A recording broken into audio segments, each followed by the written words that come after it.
Konbanwa minnasan, akatapos lang na mahaba at nakakapagod na trabaho. Since malamig ngayon sa Japan, masarap humigop at kumain ng soba. Holiday nga pala ngayon kaya hindi masyadong maraming tao. Nandito nga pala tayo sa Shinagawa Train Station, isa sa pinaka-busiest train station dito sa Tokyo. Tara, samahan ninyo akong kumain. Tabimasyo.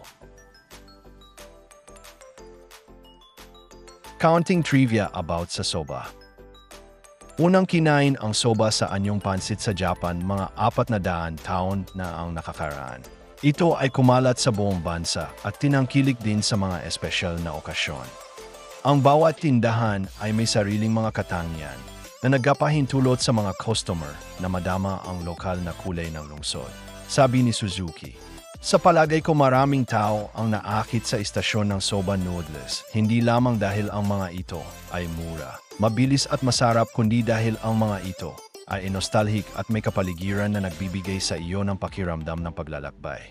Ang iba pang dahilan ng pagiging popular ng station soba noodles ay ang experience, memories. Nakatayo ang soba noodles sa mga platform ng rails, kilala bilang ekisoba, ang nagbibigay daan sa mga pasahero na mabilis na makaiwas sa gutom habang naghihintay ng kanilang tren. Habang ang bilang ng mga tindahan ng ekisoba ay sinasabing bumababa, nananatiling sikat ang mga ito. Tinutuklas ng artikulong ito ang kasalukuyang katayuan ng orihinal na fast food ng Japan.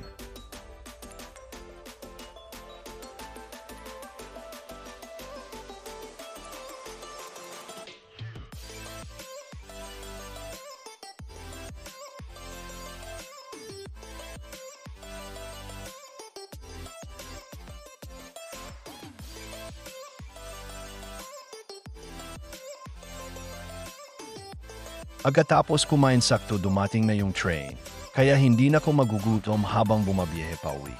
Diyan minasan sa susunod uli. Thank you for watching.